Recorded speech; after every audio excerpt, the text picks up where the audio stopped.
ఆగండోయ్ చీవాట్లు పెట్టే అత్తగారితో మెప్పించే ఒక ఐడియా అని చెప్పనా? అయితే ఈ రెసిపీని చేసి పెట్టండి. ఇట్టే మీ అత్తగారు అమ్మ నా కోడలా అని అనేస్తారు. ఇంకో మరో మాట మాట్లాడకుండా లొట్టలేసుకొని మరీ తినేస్తారు. దీనికోసం సద్దన్నాన్ని మిగిలిపోతే పొడి పొడిగా చేసుకొని గట్టిగా ఉంటుంది కాబట్టి పక్కన పెట్టుకోండి.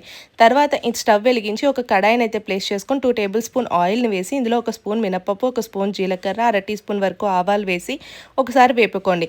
ఇందులోనే గుప్పెడు కరివేపాకు, కాస్త ఇంగువాని కూడా వేసి మరీ దోరగా అయ్యేంత వరకు వేపుకున్న తర్వాత ఉల్లిపాయ ముక్కలు, పచ్చిమిరపకాయ ముక్కలు కూడా వేసుకోండి. దొండకాయలు 2 మిగిలిపోతే ఆ దొండకాయలను కూడా వేసుకున్నాను.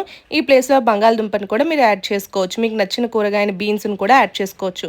తర్వాత ఇందులో చిటికెడంత పసుపు, ఉప్పుని వేసి టమాటా ముక్కల్ని మనం పెద్ద సైజు టమాటాని ముక్కలుగా తరుక్కొని పెట్టుకున్నాం. దాన్ని కూడా వేసి కాసిన్ని నీళ్లు పోసి ఒక 5 నిమిషాలు మగ్గించుకోండి.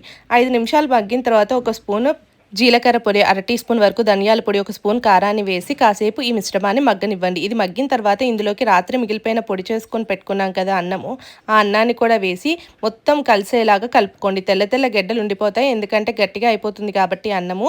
ఆ మొత్తం అన్నం అంతా హీట్ ఎక్కేంత వరకు కూడాను బాగా కలుపుకొని తెల్ల తెల్లగా ఉన్న మొత్తం కూడా గ్రేవీతో కలిసిపోయేలా కలుపుకోవాలి. కాస్త టైం పట్టిన ఈ విధంగా చేసి ఒక్కసారి వడ్డించండి. అమ్మన కోడల అని అనేస్తుంది మీ అత్తగారు.